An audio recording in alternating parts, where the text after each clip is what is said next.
Sobat muda yang dikasihi Tuhan, kali ini saya akan menyampaikan sebuah cerita bijak yang berjudul Mencari Kebahagiaan. Sebuah tulisan dari Romo Patricius Marianus Simanjuntak Ocar.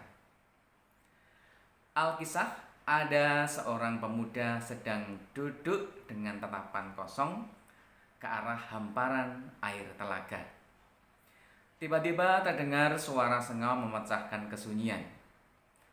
"Sedang apa kau di sini, anak muda?" tanya seorang kakek yang tinggal di sekitar telaga itu. Anak muda itu menoleh sambil berkata, "Aku lelah, Pak Tua. Aku sudah berjalan sejauh ini demi mencari kebahagiaan. Tapi perasaan itu tak kunjung kudapatkan. Entahlah, kemana lagi aku harus mencari?" Si kakek mengatakan demikian. "Di sana ada sebuah taman. Pergilah ke sana dan tangkaplah seekor kupu-kupu. Setelah itu aku akan menjawab pertanyaanmu," kata si kakek itu lagi.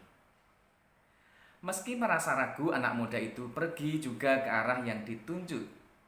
Nah, tiba di sana, dia takjub melihat taman yang indah dengan pohon dan bunga yang bermekaran serta kupu-kupu yang berterbangan di sana.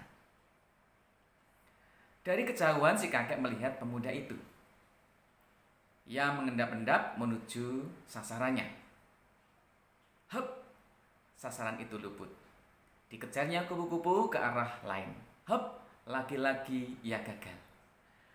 Dia berlari tak beraturan menerjang rerumputan, tanaman bunga dan semak. Tapi tak satupun kupu-kupu berhasil ditangkapnya. Si kakek mendekat dan menghentikan si pemuda. "Begitukah caramu menangkap kupu-kupu itu?" Nah, demikian. Si kakek mendekat, kemudian mengatakan lagi, "Kenapa kamu sibuk berlari ke sana kemari, menabrak tak beraturan? Bahkan menerobos tanpa peduli apa yang kamu rusak?" Si kakek berkata, "Nak, mencari kebahagiaan layaknya menangkap kupu-kupu.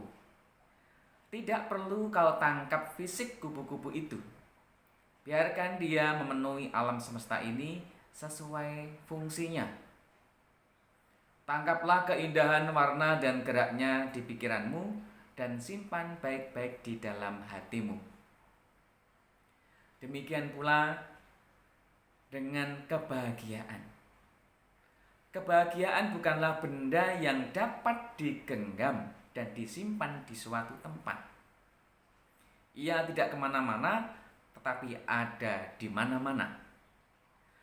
Peliharalah sebaik-baiknya, munculkan setiap saat dengan rasa syukur. Maka tanpa kau sadari, kebahagiaan itu akan sering datang sendiri. Apakah kamu mengerti, anak muda?" Anak muda itu berkata, "Terima kasih, Pak Tua. Sungguh pelajaran yang sangat berharga. Aku akan pulang dan membawa kebahagiaan ini di hatiku," kata pemuda itu. Nah, sobat muda yang dikasihi Tuhan, mulai dari usia remaja, kita sering hidup mencari banyak hal yang kita anggap kebahagiaan sejati. Dalam hidup beriman, Yesus adalah kebahagiaan sejati kita. Jangan ragu lagi dan jangan cari hal lain untuk menggantikan Yesus dalam hidup kita. Terima kasih. Semoga cerita ini bisa menginspirasi kalian semua. Tuhan memberkati.